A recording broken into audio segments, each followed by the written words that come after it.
നമസ്കാരം, പ്രകാശ് മൗര്യയാണേ. ഞാൻ ആദ്യമായിട്ടാണ് ഒരു ലൈവ് വരുന്നത്.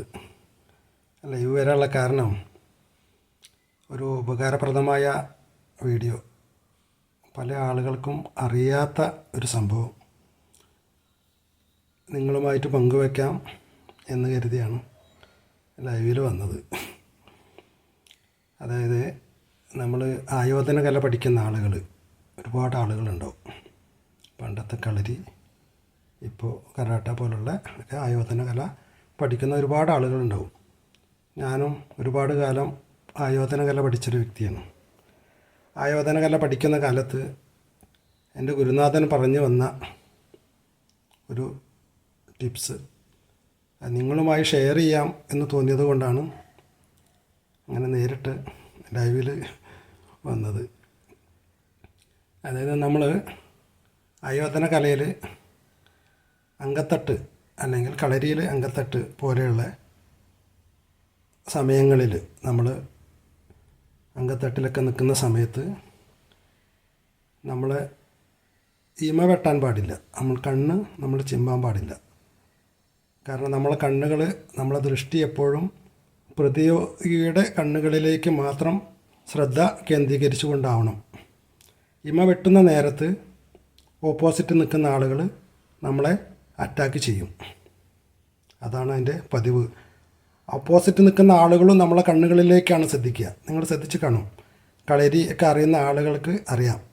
നമ്മൾ ഇതിന് നിൽക്കുന്ന സമയത്ത്, ഫൈറ്റിനോ മറ്റോ നിൽക്കുന്ന സമയത്ത് നമ്മളെ കണ്ണിലേക്കാവും ഓപ്പോസിറ്റ് നിൽക്കുന്ന ആളുകളെ ശ്രദ്ധ. അതേപോലെ തന്നെ നമ്മളെ ശ്രദ്ധയും അങ്ങനെ തന്നെ നമ്മളെ ഓപ്പോസിറ്റ് നിൽക്കുന്ന ആളുകളെ കണ്ണുകളിലേക്കായിരിക്കും ശ്രദ്ധ. ഇമ വെട്ടുന്ന നേരത്താണ് നമ്മൾ അറ്റാക്ക് ചെയ്യുന്നത്. ആ ഇമകൾ വെട്ടാണ്ടിരിക്കണമെങ്കിൽ നമുക്ക് പ്രാചീന കാലത്തെ ചില ചുട്ടു വിദ്യകളുണ്ട്. അത് ഗുരുനാഥന്മാർ പറഞ്ഞു തരുന്ന കാര്യങ്ങളാണ്. അത് ഞാൻ നിങ്ങളുമായിട്ടൊന്ന് പങ്കുവെക്കാം എന്ന് കരുതി. പല ആളുകൾക്കും ഇപ്പോഴത്തെ ചെറുപ്പക്കാർക്കൊന്നും അറിയില്ല. ചെറുപ്പക്കാർ ആയോധന കല പഠിക്കാറുണ്ട്, അങ്ങനെ ഒരു അലങ്കാരത്തിന് വേണ്ടിയിട്ട് പഠിച്ചു പോകാറുണ്ടെന്ന് മാത്രമേ ഉള്ളൂ. എൻ്റെ വീഡിയോ ആദ്യമായിട്ടാണ് നിങ്ങൾ കാണുന്നതെങ്കിൽ ഒന്ന് സബ്സ്ക്രൈബ് ചെയ്യണം, കമൻ്റ് അറിയിക്കണം. നിങ്ങൾക്ക് ഉപകാരപ്പെടും എന്ന് തോന്നിയാൽ മറ്റുള്ളവരിലേക്ക് ഇതൊന്ന് എത്തിച്ചും കൊടുക്കണേ. ഞാൻ പറയാം, കാര്യത്തിലേക്ക് കടക്കാം. അതായത് നമ്മൾ കൂടുതൽ നേരം ഇമ വെട്ടാണ്ടിരിക്കണമെങ്കിൽ നമ്മളെ വീട്ടിലൊക്കെ ഉപയോഗിക്കുന്ന, സ്ത്രീകൾ ഉപയോഗിക്കുന്ന വട്ടത്തിലുള്ള പൊട്ടുണ്ട് അല്ലേ? നിങ്ങൾ കണ്ടിട്ടുണ്ടോ വട്ടത്തിലൊരു പൊട്ട്? ആ പൊട്ട് നമ്മളെ വീട്ടിൽ അലമാരയ്ക്ക് കണ്ണാടി ഉണ്ടാവും.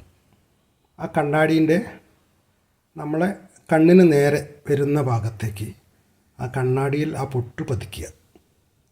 ആ പൊട്ട് പതിച്ചതിന് ശേഷം നമ്മളെ കണ്ണുകൾ അതിലേക്ക് മാത്രം ശ്രദ്ധ കൊടുത്തുകൊണ്ട് നമ്മളങ്ങനെ എത്ര നേരം നമുക്ക് നിൽക്കാൻ കഴിയും എന്ന് നമ്മൾ ആദ്യം അത് പരിശീലിക്കണം. ഒരു ദിവസം ചിലപ്പോൾ നിങ്ങൾക്ക് 1 മിനിറ്റ് നിൽക്കാൻ കഴിയും, പിറ്റേ ദിവസം നിങ്ങൾക്ക് 2 മിനിറ്റ് നിൽക്കാൻ കഴിയും, പിറ്റേ ദിവസം ചിലപ്പോൾ നിങ്ങൾക്ക് 3 മിനിറ്റ് നിൽക്കാൻ കഴിയും. അങ്ങനെ കുറേ ടൈം എത്ര കണ്ട് നമുക്ക് അങ്ങനെ നിൽക്കാൻ കഴിയും ഇമ വെട്ടാണ്ട്. അത് നമ്മളിങ്ങനെ പരിശീലിച്ച് എടുത്തിട്ടുണ്ടെങ്കിൽ നമുക്ക് ഈ ആയോധന കലയിൽ നമുക്ക് ഒരുപാട് ഉപകാരപ്രദമാകും ഈ ടിപ്സ്. ഇതങ്ങനെ ഇപ്പോഴത്തെ ആയോധന കല പഠിപ്പിക്കുന്ന ചെറുപ്പക്കാരായ ആളുകൾക്കൊന്നും ഈ ഒരു ചുട്ടുവിദ്യ അറിയില്ല എന്നാണ് എൻ്റെ ഒരു വിചാരം കേട്ടോ. പഴയ കാലത്തെ കളരി ഗുരുക്കന്മാരൊക്കെ ഉണ്ടെങ്കിൽ അവർക്കറിയാം ഇതുപോലെയുള്ള ചുട്ടുവിദ്യകൾ.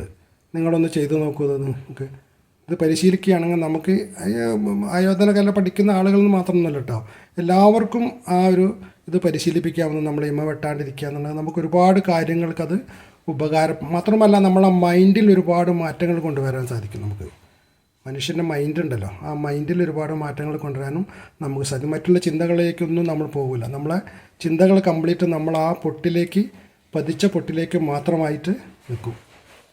നിങ്ങൾക്ക് എൻ്റെ വീഡിയോ ഇഷ്ടപ്പെട്ടുണ്ടാവുമെന്ന് വിചാരിക്കുന്നു. ബൈ.